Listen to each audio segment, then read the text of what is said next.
Welcome in, everyone, to another edition of the GSMC College Football Podcast, brought to you by the GSMC Sports Network. I'm your host, as always, Tommy Brzee around here, and we have a great show for you today. It is Monday, August 5th, and we're going to start talking a little bit about Michigan, all of the different things going on around there. There was a ton of different information that came out yesterday that I want to break down for you all. Definitely some very interesting stuff that we'll break down, and definitely some stuff that is going to change the next couple of months, that is for sure. Then we'll get into one of the more under-talked about big differences in today's college football, which is the travel that a lot of these teams are going to have to face. We'll go through all of the teams in the Big Ten, and then we'll get to the big team that really exemplifies this, which is Cal, and we'll break down exactly why that is in that segment. Then we'll get into the players that just have to have a good fall camp. We'll get into the major four teams going into the season right on this segment, but we'll continue to unpack it throughout the week. There are a couple of guys that just have to perform, and they have to perform pretty much right away, so we'll break down those for Georgia, Texas, Oregon, and Ohio State. Then we're going to do a little bit of a fall camp update, bounce around to a ton of different camps because there's a ton of updates pretty much every day. We'll probably do this pretty much every day from this point forward as we get closer and closer to the season because there's a ton to break down. Before we finish it out with a recruiting update, a ton happened this weekend. Auburn and Oregon got huge commitments, so we'll break it down for you all today. But before we jump in, I do want to remind you all we get tons of questions and comments throughout the show, and the best way for you all to get your question on the screen, we can have a fun back and forth here, is to use the tip and donation link at the bottom of the screen, gsmcpodcast.net. It's a huge help not only to us here at the network, but to you all. You get to kind of have a fun, interactive experience here, and I think that's always good for the both of us. Again, that is gsmcpodcast.net. But let's jump right in with this Sherrone Moore news. There is a ton going on over at Michigan, and the NCAA has kind of started to roll out some different NOAs, notice of allegations, to Michigan, and one just got leaked, which is not necessarily the ideal way of going about business if you're the NCAA, but there's a really good reason that they did this, but we'll get into that a little bit later. So the gist of this, there is a ton of different things that have happened around Michigan, and a ton of different things to kind of unpack in this segment, but the big thing is Sherrone Moore is more involved than we thought he was prior. In the first draft, I suppose, of these notice of allegations, he was not involved. He was not named in those notices, so it felt like he was kind of off a little bit. He wasn't necessarily super involved. It seems like he's a little bit more involved than we once thought. And it's not necessarily anything egregious, but he definitely was involved to a certain extent because it sounds like he deleted 52 text messages between him and Connor Stalions on October 23rd when all of this started to come out. And all of that stuff was already in the deleted folder, so take that with what you will. You know, you never know what exactly those texts were. I tend to believe it wasn't asking him what he wants to do for lunch that day or if he's doing all right, so I tend to think it was something, but you never really know what it was. The NCAA does, and they're not bringing him towards for a level 1 violation. That is something that I believe 5 other coaches on the 2023 staff are facing. All of those coaches no longer coaching college football, including that guy right there. Jim Harbaugh was involved in this, has gotten some allegations against him, including a level 1 violation.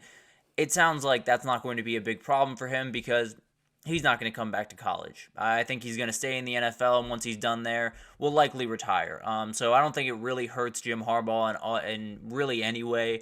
But if he were to come back to college, then there would be some rules that have to be put into place for him around that. And then one of the other big things is actually this thing that I'm showing you right here. Connor Stalions was on the sideline for that CMU Michigan State game. And a lot of people had speculated this in the past, and it's been something that we felt pretty confident that was him. We know who that guy is, but at the end of the day, we wanted the confirmation. Well, we've gotten it. That was Connor Stalions on the sideline. He was wearing coaching attire. He had a sideline pass. He had everything in between.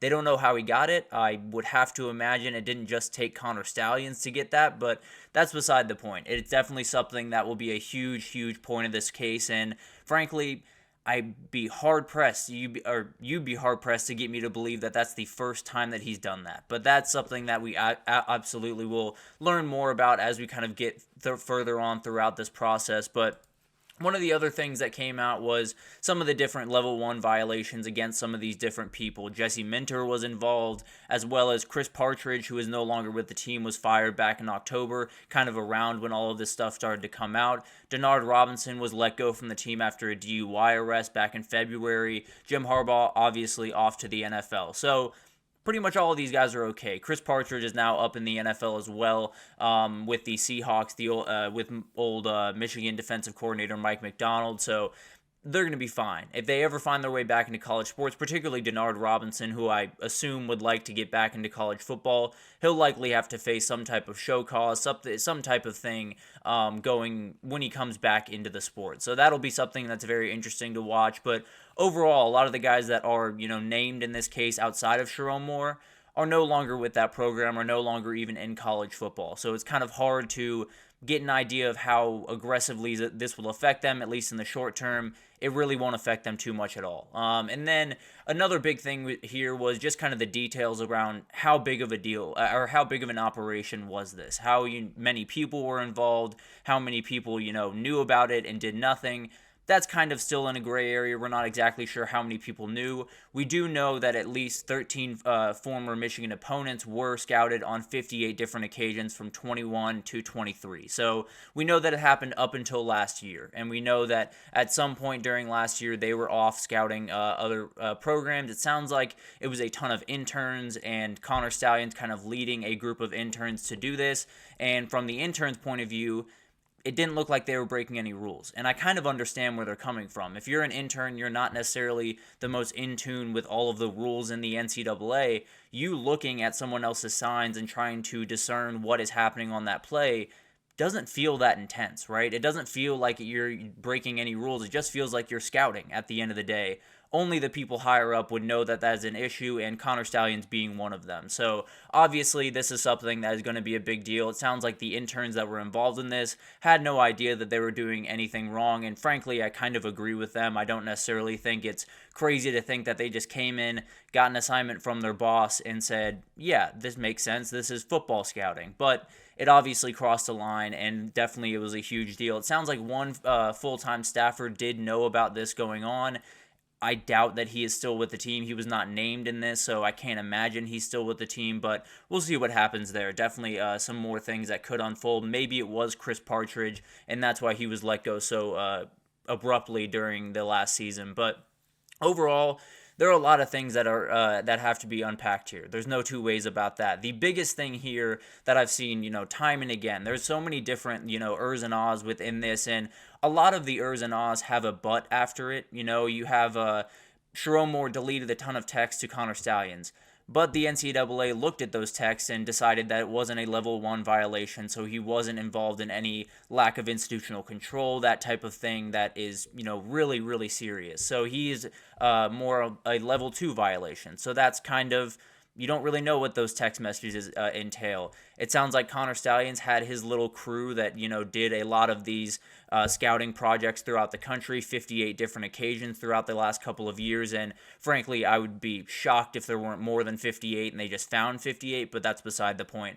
I do think there are a ton of things that, yes, he had his little crew. It's hard for me to outright say that everyone else in that program absolutely knew entirely what was going on. Now, I don't necessarily, I do think they knew to a certain extent what was going on. I'm not sitting here and saying that Connor Stalions went entirely rogue and was totally acting on his own, but I do think there were some things that were happening behind those closed doors that were kind of Connor Stalions and Connor Stalions only. And he definitely kind of took full control of this. And it's not to say that, Sherrone Moore didn't have an idea of what was going on or Jim Harbaugh wasn't involved in some form or another. But it is to say, at least as of right now, that can't necessarily be said with absolute confidence. And I think that's obviously the biggest thing here. You have to prove this from an NCAA perspective.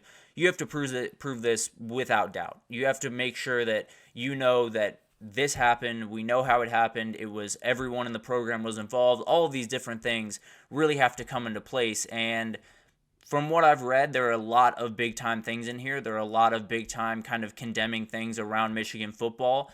But at the end of the day, there's not a ton that can really pin really aggressive stuff against them. There's tons of stuff that can happen here. Like Sherrone Moore, there is a reality where he could be suspended to open the season, which would obviously be a huge deal because you got Texas coming in there in week 2, and if you're suspended for any more than 1 week, Michigan's fighting an uphill battle in a game that they were already likely fighting an uphill battle in. So that's obviously going to be something to watch. There are a ton of different things that will continue to come out on this, and frankly, it came out right now because you got a Netflix doc coming at the end of the month around Connor Stallions, and you want to get out ahead of that. I have no doubt that is why this came out when it did and as soon as it did. So I definitely think that's going to play a part, and we'll see what happens with the Netflix documentary. I've talked about it a little bit.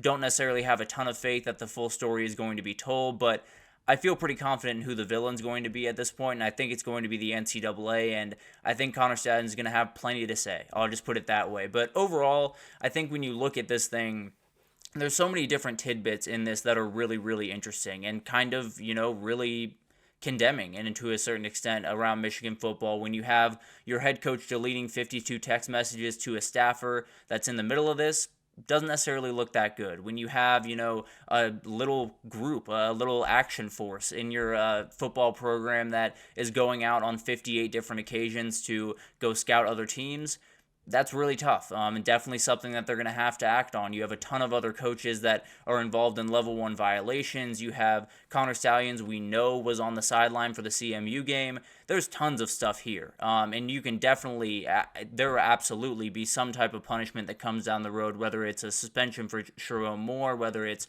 a big-time fine for the university, a postseason ban, whatever that looks like. There's something coming down the chute, but to me, a lot of this feels like the NCAA being none too happy with Michigan in a lot of ways, not loving the way that Michigan went about this, and it sounds like they were rather defiant against the NCAA, and frankly, I'd say they're wrong to do that. I would argue that they're right to do that because the NCAA in past years has not necessarily fared too well when a team has fought against them, and I would do the exact same thing, but it is one of those things that you got a lot of new information around the Sherrone Moore case, and absolutely will be something that will continue to unpack throughout the month, especially after that documentary comes out. It will take a little bit for this to develop. I believe they have 90 days to respond to this, so still a little bit of months down the road before we get a full conclusion to this thing, but definitely some real allegations here, and definitely some stuff that is going to be a big deal and possibly could lead to Michigan getting a postseason ban or getting some